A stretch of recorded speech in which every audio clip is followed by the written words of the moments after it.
attracted my attention for the last, it's been at least 3 weeks, maybe more. It has to be the back and forth about whether or not large numbers of non-citizens vote illegally in this country.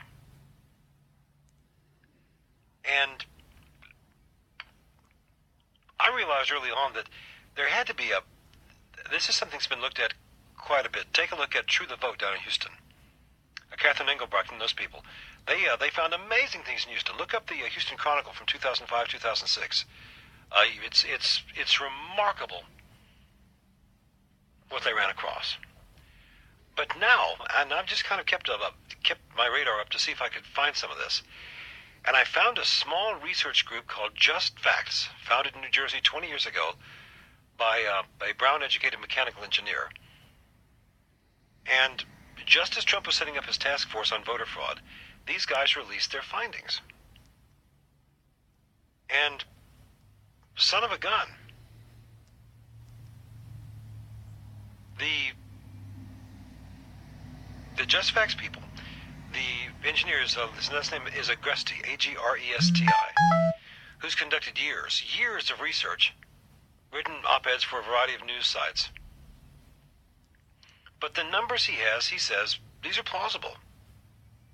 He says, look, my key conclusion is that substantial numbers of non-citizens vote illegally in every U.S. election. He says, I don't think the evidence is strong enough to quantify an undoubtable range, but it's certainly not zero.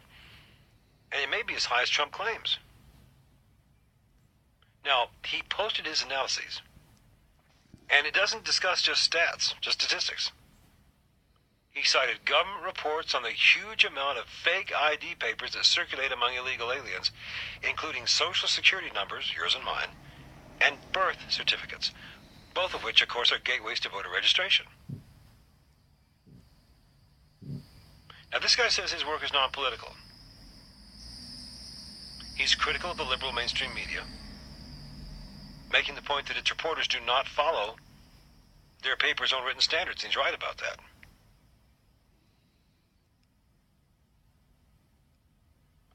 But, for example, he did some digging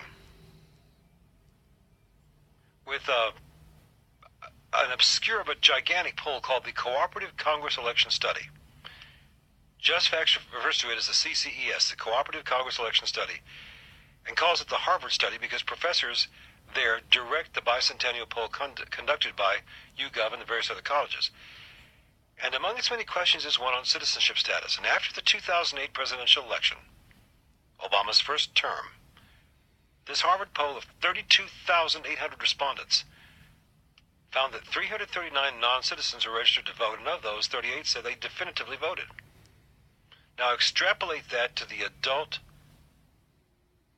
non-citizen population of this country, which at the time, 2008, we think was about 19 million people. It's 21 million now, by the way. That could mean that 11% of those 19 million voted. Well, if you have 19 million, 10% would be 1.9 million.